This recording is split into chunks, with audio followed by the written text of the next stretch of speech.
मेरा यही सजेशन है कि आप लोग सबसे पहले तो क्या कीजिए, कॉन्सेप्ट में ध्यान दीजिए, नंबर ऑफ क्वेश्चंस में मत जाइए, क्योंकि क्वेश्चंस तो एक चैप्टर में 1000 क्वेश्चंस भी हो सकते हैं। आप लोग क्वेश्चंस को बाय हार्ट नहीं कर सकते इतना क्वेश्चंस को, इसलिए आप लोग कॉन्सेप्ट में ज़्यादा फोकस कीजिए। वंस कॉन्सेप्ट अगर क्लियर हो गया तो उसी कॉन्सेप्ट से चाहे जैसे भी टाइप्स ऑफ क्वेश्चंस क्यों ना आए, आप बहुत ही इजी तरीके से विदाउट एनी प्रॉब्लम आप क्वेश्चंस को सॉल्व कर सकते हैं। Hi dear students, welcome back to the channel. Indian economy on the eve of independence is the first chapter of Indian economic development. Maybe for many students, the memory of this chapter has become a bit faded. That's why, to refresh your memory, today I have brought the one short exam ready revision video for all of you. So revision start करने से पहले, if you are new to the channel, please subscribe to get more and more exam ready revisionary videos. So let's begin revising. Get your notebook ready.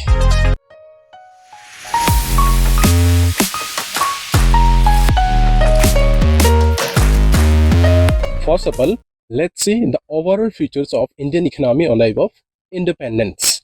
तो हम लोगों को यहाँ में दो सबसे इंपॉर्टेंट फीचर्स दिखाई देता है on the eve of independence. वो सब क्या क्या है? सबसे पहला फीचर है स्टैग्नेंट इकोनॉमी। क्या है? Stagnant economy. अभी स्टैग्नेंट इकोनॉमी का मतलब क्या होता है? A stagnant economy is the economy which shows little or no growth in income. अगर ऐसा होता है, अगर कोई चेंज होता नहीं है, अगर ग्रोथ कम होता है, तब जाके ऐसा इकोनॉमी को हम लोग बोलते हैं स्टैग्नेंट इकोनॉमी। क्यों स्टैग्नेंट था ये देखा को देखिए, growth of aggregate real output was less than 2%। Aggregate जो आउटपुट है उसका ग्रोथ रेट कितना था? ओनली नहीं, लेस देन 2%। फिर उसके बाद growth in per capita output per year was a meagre 0.5% only. That's why our economy was stagnant economy. उसके बाद नेक्स्ट जो फीचर, इंपॉर्टेंट फीचर ये क्या है? ये है हम लोगों का बैकवर्ड इकोनॉमी। कैसा है हम लोग का इकोनॉमी? कैसा था? बैकवर्ड इकोनॉमी था। अभी बैकवर्ड क्यों हम लोग बोल रहे हैं? अब बैकवर्ड इकोनॉमी का मीनिंग क्या है देखिए, an economy is called backward economy when it is a very low per capita income. कोई भी इकोनॉमी का अगर पर कैपिटा इनकम बहुत ही कम होता है, तब जाके वैसा इकोनॉमी का हम लोग क्या बोलते हैं? Backward economy. इसलिए हम लोग का इंडियन इकोनॉमी भी on the eve of independence के साथ बैकवर्ड इकोनॉमी था। इसके लिए ये देखा देखिए, इन 1947-48 पर कैपिटा इनकम कितना था हम लोगों का? Per capita income only ₹230। इसलिए हम लोग क्या बोल रहे हैं कि हम लोग का इकोनॉमी कैसा था? बैकवर्ड इकोनॉमी था। फिर अब देखते हैं अभी हम लोगों का इकोनॉमी 1947 में ये बैकवर्ड और स्टैग्नेंट क्यों था? क्यों बैकवर्ड और स्टैग्नेंट था? What was the main reason? इसका मेन रीजन देखिए, अभी इसका मेन रीजन अभी हम लोग देखते हैं। अभी इसका मेन रीजन ये है, अब देखिए किसके कारण हुआ? Due to British economic policy of developing their home country only. British का इकोनॉमिक पॉलिसी कैसा था कि सिर्फ अपना काउंट्री को ही डेवलप करना था, ना कि हम लोग का इंडिया को। इसलिए हम लोग का इंडिया के लिए ऐसा खास काम कुछ भी नहीं किया जिससे हम लोग का काउंट्री डेवलप हो ड्यूरिंग ब्रिटिश रूल। अभी ब्रिटिश का मेन फोकस कहाँ में था? The focus was to exploit the Indian economy as much as they could do to develop their economy. जितना हो सकता है हम लोग का काउंट्री का रिसोर्सेज को एक्सप्लॉइट करें ताकि वो लोग अपना काउंट्री को डेवलप कर पाए। एंड यही पॉलिसी के कारण क्या हो जाता है? This policy change the nature and structure of Indian economy. ये पॉलिसी हम लोगों का इकोनॉमी का पूरा स्ट्रक्चर बदल दिया, उसका नेचर बदल दिया हम लोग का इकोनॉमी का, यही पॉलिसी के कारण। फिर अभी कैसा करके चेंज हुआ, क्या क्या चेंजेस आए हम लोग का स्ट्रक्चर और नेचर में, आप देखते हैं। इसके कारण, ब्रिटिश का इकोनॉमिक पॉलिसी के कारण इंडिया क्या बन गया? ये देखिए, India became the supplier of raw materials to Britain. क्या बन गया India? Simply suppliers of raw material to Britain and became the market और importer of finished product from Britain. हम लोग काउंट्री से रॉ मटेरियल्स लेके जाते थे, वही रॉ मटेरियल्स यूज करके फिनिश्ड प्रोडक्ट ब्रिटिश बनाते थे, और हम लोग काउंट्री को वो सब फिनिश्ड प्रोडक्ट का क्या बना दिया गया? मार्केट बना दिया गया। या तो हम लोग का काउंट्री क्या बन गया? Simply importer of finish product from Britain. फिर उसके बाद ये तो हो गया general overview of the economy कि हम लोग का इकोनॉमी कैसा था? Backward and stagnant. तो ये बैकवर्डनेस और स्टैग्नेंसी का मेन रीजन क्या था, ब्रिटिश का इकोनॉमिक पॉलिसी। तो इसके बाद अभी हम लोग एक एक सेक्टर को डिस्कस करेंगे कि ब्रिटिश का टाइम में या तो ऑन द इव ऑफ इंडिपेंडेंस वो सब सेक्टर्स का क्या क्या फीचर्स रहा। सबसे पहले हम लोग लेंगे एग्रीकल्चरल सेक्टर। अभी देखते हैं एग्रीकल्चर सेक्टर में क्या है, हम लोग का एग्रीकल्चर सेक्टर कैसा रहा। अब देखिए, ये देखिए, ये एग्रीकल्चर, हम लोगों का एग्रीकल्चर सेक्टर कैसा रहा, वो भी क्या रहा, स्टेगनेंट रहा। कैसा रहा, स्टेगनेंट। हम लोग का एग्रीकल्चर का main feature during British rule was stagnant. अभी स्टेगनेंसी का मेन रीजंस क्या क्या रहा, हम देखिए रीजंस फॉर स्टेगनेंसी। सबसे पहला जो रीजन था वो क्या था, लैंड सेटलमेंट सिस्टम। जो ब्रिटिश ने हम लोग का कंट्री में इंट्रोड्यूस किया था लैंड सेटलमेंट सिस्टम। यही लैंड सेटलमेंट सिस्टम पूरा का पूरा इसके अंदर में जमींदार हुआ करते थे, और जमींदार क्या करते थे, दे exploited farmers by collecting high revenue without doing anything to improve the conditions of farmers। वो लोग बहुत हाई टैक्स लेते थे without seeing the conditions of the farmer. उन लोग का काम है बस रेवेन्यू कलेक्ट करना, बहुत हाई रेवेन्यू होते थे। तो इसी के चलते फार्मर्स का पूरा एक्सप्लॉइटेशन हुआ, इसलिए एग्रीकल्चर बिल्कुल पीछे रह गया। फिर सेकंड रीजन क्या है, सेकंड रीजन है forced commercialisation of agriculture. Agriculture को क्या करा दिया, फोर्स कमर्शियलाइजेशन करा दिया। अभी जैसे ही सब्सिस्टेंस फार्मिंग से कमर्शियलाइजेशन में गए फार्मर्स, तो इसके कारण उन लोगों को बहुत ज़्यादा ये कमर्शियल फार्मिंग के लिए पैसा का ज़रूरत होता था। इसी के चलते बहुत सारे फार्मर्स का जो अपना सब्सिस्टेंस, जो फूड सिक्योरिटी डिस्टर्ब हो गया। उसके बाद बहुत सारे फार्मर्स क्या आ गए, वहाँ में डेप्ट में चले गए, इन डेप्ट में चले गए। फिर उसके बाद नेक्स्ट जो रीजन है वो क्या है, lack of investment in agriculture infrastructure.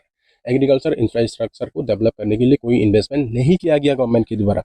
फिर उसके बाद आता है नेग्लिजिबल यूज ऑफ फर्टिलाइजर्स। फिर इसमें फर्टिलाइजर बिल्कुल ना के बराबर यूज हुआ एग्रीकल्चर में फार्मर्स के द्वारा। नेक्स्ट रीजन है लैक ऑफ इरिगेशन फैसिलिटीज। यह है lack of irrigation facilities. Irrigation facilities बिल्कुल था नहीं, जो भी था बारिश का ऊपर डिपेंडेंट था। अगर बारिश आया तो झिंगा लाला, बारिश नहीं आया तो मुर्दा लाला। ये हालत था हम लोग का एग्रीकल्चर का। फिर लास्ट जो इम्पोर्टेंट रीजन है एग्रीकल्चर का स्टैग्नेंसी का, वो क्या है, यह है लो लेवल ऑफ टेक्नोलॉजी। बिल्कुल हम लोगों का एकदम प्रिमिटिव टाइप्स ऑफ फार्मिंग किया करते थे हम लोगों के फार्मर्स। तो ये सब सारे रीजंस है जिसके कारण ब्रिटिश का टाइम में हम लोग का एग्रीकल्चर कैसा रहा, स्टैग्नेंट रहा। फिर उसके बाद एग्रीकल्चर सेक्टर के बाद अभी हम लोग देखते हैं इंडस्ट्रियल सेक्टर का फीचर्स ब्रिटिश का टाइम में कैसा रहा। देखते हैं अभी ये।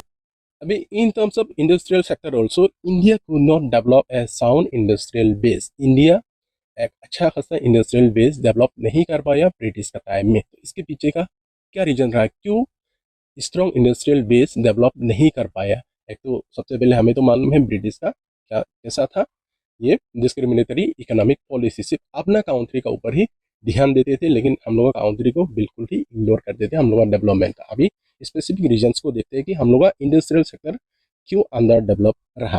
ये सबसे पहला रीजन क्या है, ये सबसे ये इंपॉर्टेंट रीजन क्या है, ये सिस्टमेटिक डी इंडस्ट्रियलाइजेशन। ये जो ब्रिटिश ने अपनाया था ये पॉलिसी सिस्टमेटिक डी इंडस्ट्रियलाइजेशन। अब इसका मीनिंग क्या है, सिस्टमेटिक डी इंडस्ट्रियलाइजेशन मतलब क्या है, it refers to the intentional British policies that led to gradual destruction of India's traditional industries to promote British industrial growth। इसका मतलब क्या है कि ब्रिटिश ने इंटेंशनली क्या किया, ऐसा पॉलिसी यूज किया जिसके कारण क्या हो जाता है, हम लोग का अपना जो ट्रेडिशनल इंडस्ट्रीज हम लोग का कंट्री का ग्रेजुअली क्या हो गया, एकदम डिस्ट्रक्ट हो गया, मीन्स पूरा डिस्ट्रॉय हो गया। तो ऐसा इसलिए किया गया ताकि ब्रिटिश अपना जो कंट्री का इंडस्ट्रियल सेक्टर को डेवलप कर पाए। तो यही रीजन के कारण ये ब्रिटिश ने ये क्या किया, ये डी इंडस्ट्रियलाइजेशन पॉलिसी यूज किया हम लोग का कंट्री में। अभी इसका डी इंडस्ट्रियलाइजेशन पॉलिसी का मेन मोटिव क्या रहा, अब देखते हैं main motive. Motive was twofold motive. ये बहुत इंपॉर्टेंट है, एग्जाम में अक्सर पूछे जाता है। Twofold motive of deindustrialisation, systematic deindustrialisation. अभी इसका टू फोल्ड मोटिव देखते हैं ये क्या क्या है।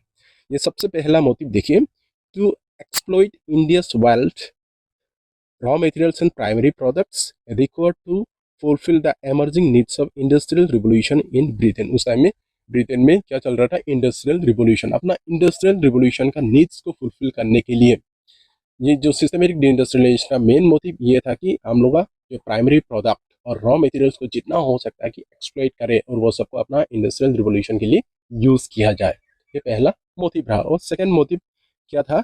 To exploit India as the potential market for the industrial product of Britain. फिर हम लोगों का ही रॉ मटेरियल्स, हम लोगों का ही प्राइमरी प्रोडक्ट्स लेके ब्रिटिश क्या करते थे? फिनिश्ड प्रोडक्ट बनाते थे और हम लोग का कंट्री को मार्केट के रूप में क्या करते थे? एक्सप्लॉइट करते थे। हम लोग का कंट्री को क्या बना दिया? स्ट्रॉलिंग मार्केट बना दिया गया उन लोगों का फिनिश्ड गुड्स का। यही दो टू फुल मोटिव्स जरूर याद रखिए। इसके बाद अभी ये जो सिस्टमेटिक डी इंडस्ट्रियलाइजेशन का रिजल्ट क्या दिखाई देता है, उसका क्या रिजल्ट हुआ सिस्टमेटिक डी इंडस्ट्रियलाइजेशन का, यहाँ में लिखा हुआ है देखिए, ये result of systematic deindustrialisation, result of systematic deindustrialisation. सबसे पहला जो रिजल्ट है वो क्या है? Decline of handicraft industries resulted to massive unemployment. तो यही सिस्टमेटिक डी इंडस्ट्रियलाइजेशन के कारण क्या हो जाता है? हम लोगों का हैंडीक्राफ्ट इंडस्ट्रीज क्या हो जाता है? डिक्लाइन हो जाता है। हैंडीक्राफ्ट इंडस्ट्रीज डिक्लाइन होने के कारण क्या हो जाता है? हम लोगों का कंट्री में मैसिव अनएम्प्लॉयमेंट हुआ। फिर सेकेंड जो इसका रिजल्ट कौन सा रूप में दिखाई दे रहा है? The penetration of British goods in the Indian market. That means हम लोग का इंडिया का मार्केट में अपना खुद का डोमेस्टिकली प्रोड्यूस गुड्स कम दिखाई देता था, लेकिन ज़्यादा से ज़्यादा गुड्स किसका दिखाई देता था? ब्रिटिश का फिनिश गुड्स हम लोग का इंडियन मार्केट में दिखाई देता था। ये दो सबसे इंपॉर्टेंट रिजल्ट दिखाई देता है सिस्टमेटिक डी इंडस्ट्रियलाइजेशन का। फिर उसके बाद अभी देखते हैं हम लोग, ये जो हैंडीक्राफ्ट इंडस्ट्रीज जो डिक्लाइन हुआ ये सिस्टमेटिक डी इंडस्ट्रियलाइजेशन के कारण, तो ब्रिटिश ने ऐसा क्या क्या किया जिसके कारण हम लोग का जो फेमस हैंडीक्राफ्ट इंडस्ट्रीज डिक्लाइन हो गया, जो कि हम लोग का हैंडीक्राफ्ट इंडस्ट्रीज पूरा वर्ल्ड वाइड क्या था? फेमस था। अभी देखते हैं उसका मेन रीजन। देखिए, the main reason was discriminatory tariff policy of British. British का डिस्क्रिमिनेटरी टैरिफ पॉलिसी के कारण ही हम लोग का ये जो हैंडीक्राफ्ट इंडस्ट्रीज डिक्लाइन हो गया। अब देखते हैं वो कैसा डिस्क्रिमिनेटरी टैरिफ पॉलिसी ब्रिटिश ने अपनाया। ये हमें देखिए क्या है, ये tariff free export of raw materials from India. हम लोग का इंडिया से जो भी रॉ मटेरियल्स लेके जाते हैं बिल्कुल tariff free without any tax. फिर और उसके बाद tariff free import of British industrial products. और उसके बाद ब्रिटिश हम लोगों का रॉ मटेरियल यूज करके जो भी फिनिश प्रोडक्ट्स इंडिया में लेके आते थे बिल्कुल ही टैक्स फ्री एंटर होते थे हम लोग का इकोनॉमी में, हम लोग का कंट्री में। ये रहा। और उसी के साथ साथ और ब्रिटिश ने और क्या डिस्क्रिमिनेशन किया हम लोगों कंट्री के साथ, इधर देखिए, इधर क्या है ये, एट द सेम टाइम क्या किया ब्रिटिश ने? At the same time heavy duty was placed on the export of Indian handicraft product. और हैवी ड्यूटी भी लगा दिया गया हम लोग का हैंडीक्राफ्ट इंडस्ट्रीज का, लेकिन उन लोगों के लिए जो जरूरत था प्राइमरी प्रोडक्ट्स के लिए बिल्कुल क्या था? Duty free. लेकिन ये जो हैंडीक्राफ्ट इंडस्ट्रीज का प्रोडक्ट के लिए हैवी ड्यूटी लगा दिया गया ब्रिटिश के द्वारा। तो जिसके चलते क्या हो गया, हम लोग का जो हैंडीक्राफ्ट इंडस्ट्रीज क्या हो गया, जो इंटरनेशनल कॉम्पिटिटिवनेस क्या हो जाता है? रिड्यूस हो जाता है, जिससे क्या हो गया? इंटरनेशनल मार्केट और डोमेस्टिक मार्केट हमेशा के लिए हाथ से निकल गया। तो बाद में जाके हम लोग का हैंडीक्राफ्ट इंडस्ट्रीज में क्या लगाना पड़ा? ताला लगाना पड़ा। ठीक है, समझ में आया ये हैंडीक्राफ्ट इंडस्ट्रीज क्यों डिक्लाइन हुआ। फिर उसके बाद और जो फीचर्स देखते हैं इंडस्ट्रियल सेक्टर का, एक तो ये है कि जो नेक्स्ट जो फीचर क्या है? Slow progress of modern industries. No doubt 19th century, जो mid of the 19th century में क्या हो जाता है? ये जो मॉडर्न इंडस्ट्रीज आना स्टार्ट हो गया था, लेकिन मॉडर्न इंडस्ट्रीज का फीचर्स बिल्कुल ही स्लो था और इसका जो कंट्रीब्यूशन था जीडीपी में बहुत ही कम था। एंड यहाँ में लिखा हुआ है देखिए, less contribution of new industries in GDP. बहुत ही कम ये कंट्रीब्यूशन रहा न्यू इंडस्ट्रियल या तो न्यू इंडस्ट्रीज का हम लोग का कंट्री में। फिर जो नेक्स्ट जो फीचर क्या दिखाई देता है? Limited role of public sector का बिल्कुल ही लिमिटेड रोल रहा इंडस्ट्रियल सेक्टर में। तो ये सब हो गया main features industrial sector during the British rule, या तो हम लोग कह सकते हैं कि on the eve of independence. फिर उसके बाद अभी नेक्स्ट जो सेक्टर है वो सेक्टर में हम लोग जाएंगे। वो सेक्टर क्या है? फॉरेन ट्रेड कैसा रहा ड्यूरिंग ब्रिटिश रूल, देखते हैं अभी हम लोग ये फॉरेन ट्रेड को दो एंगल से हम लोग स्टडी करेंगे। एक तो क्या है? वॉल्यूम ऑफ फॉरेन ट्रेड, और उसके बाद डायरेक्शन ऑफ फॉरेन ट्रेड के रूप में हम लोग इसका फीचर्स को हम लोग डिस्कस करेंगे। अब यहाँ में देखिए, सबसे पहले volume of foreign trade during British rule. Volume means क्या क्या प्रोडक्ट्स का एक्सपोर्ट इंपोर्ट होते थे, वो है वॉल्यूम। और डायरेक्शन बोला जाए तो कौन कौन सा कंट्री के साथ हम लोगों का ट्रेड रिलेशन रहा। अब देखते हैं वॉल्यूम ऑफ फॉरेन ट्रेड में ये सबसे पहला फीचर्स दिखाई देता है एक्सपोर्टर ऑफ प्राइमरी प्रोडक्ट्स। हम लोग क्या करते थे? प्राइमरी प्रोडक्ट एक्सपोर्ट करते थे। वो सब प्रोडक्ट्स क्या क्या थे यहाँ में? Raw silk, raw cotton, raw wool, jute, indigo, sugar etcetera. तो ये सब प्राइमरी प्रोडक्ट्स हम लोग एक्सपोर्ट करते थे ड्यूरिंग ब्रिटिश रूल। फिर नेक्स्ट जो फीचर है और क्या क्या चीज़ों का हम लोग इंपोर्ट करते थे?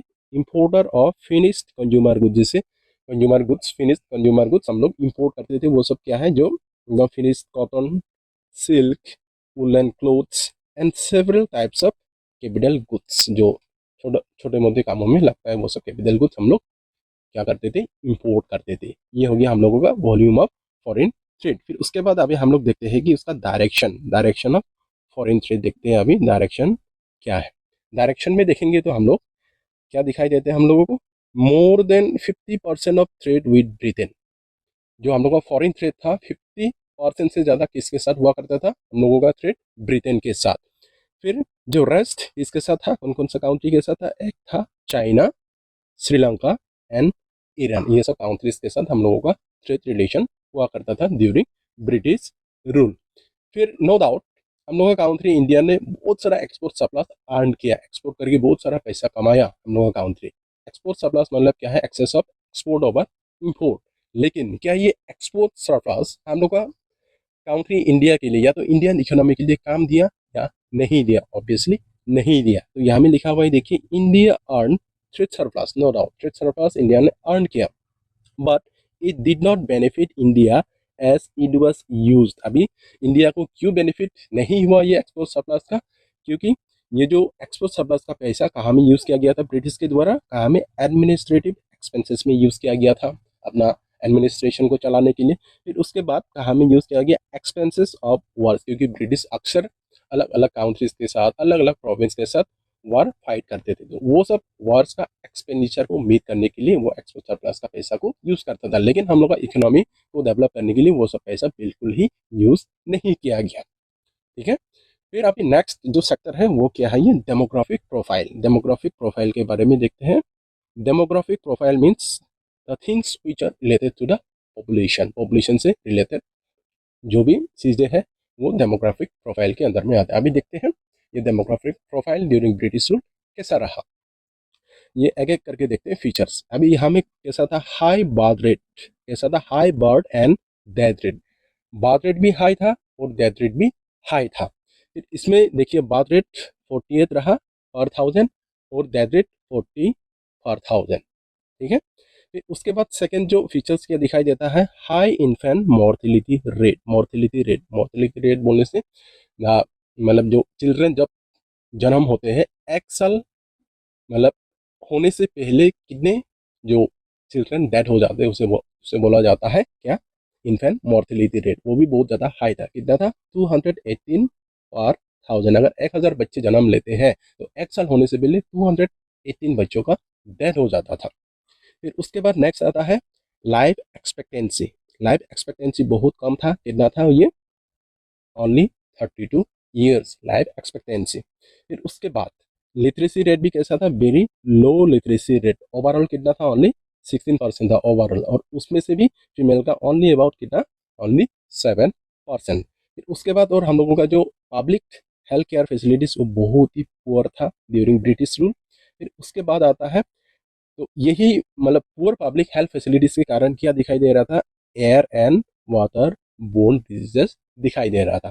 फिर यहाँ में और एक चीज़ आप लोगों को ध्यान देना है कि जो डेमोग्राफिक ट्रांजिशन कौन सा ईयर को डिफाइनिंग ईयर माना जाता है? 1921 को माना जाता है। क्यों 1921 को डेमोग्राफिक ट्रांजिशन ईयर माना जाता है? क्योंकि आफ्टर या तो बिफोर 1921 हम लोग का जो डेमोग्राफिक कंडीशन बिल्कुल अलग था।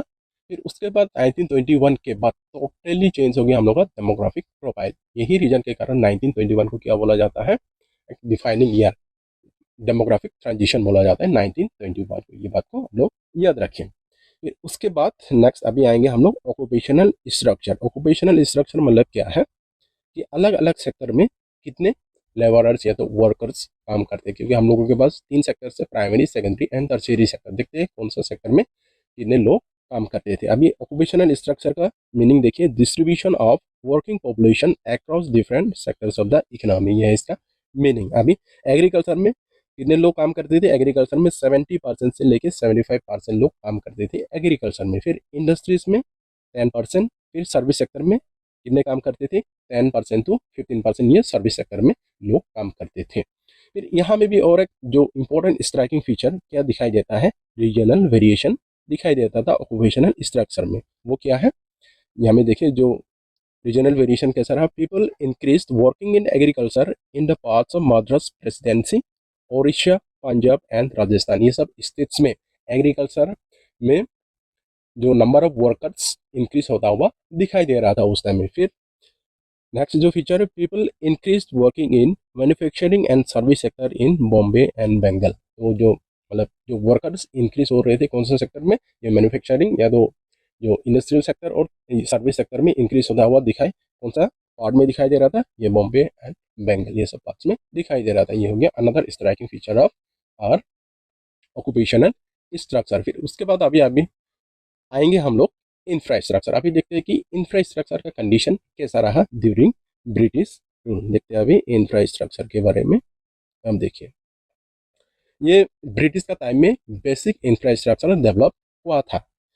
कौन कौन सा बेसिक इंफ्रास्ट्रक्चर हम लोग को दिखाई देता था, जैसे कि roads, railways, ports, post and telegraphs, ये सब बेसिक इंफ्रास्ट्रक्चर डेवलप हुआ था हम लोग का कंट्री में। बट द क्या ब्रिटिश ने ये सब जो बेसिक इंफ्रास्ट्रक्चर डेवलप तो किया, क्या उसका रियल मोटिव क्या था ब्रिटिश का, क्या ब्रिटिश का रियल मोटिव हम लोग का कंट्री का जो बेसिक नीड्स को फुलफिल करना था कि अपना ही इंटरेस्ट को सर्व करना था। अभी देखते हैं the real motive behind the infrastructural development was not to provide basic amenities to the people of India. हम लोग का ये जो इंफ्रास्ट्रक्चर डेवलप करने का रियल मोटिव हम लोग कंट्री के लिए बेसिक एमिनिटीज प्रोवाइड नहीं करना था, रादर क्या था, टू सबसर्व कॉलोनियल इंटरेस्ट। वायरस उन लोग का अपना कॉलोनियल इंटरेस्ट को सर्व करने के लिए ही ये सब बेसिक इंफ्रास्ट्रक्चर ब्रिटिश के द्वारा डेवलप किया गया था। ठीक है, फिर उसके बाद देखते हैं ये जो लास्ट पार्ट है क्या है, ये पॉजिटिव कंट्रीब्यूशन।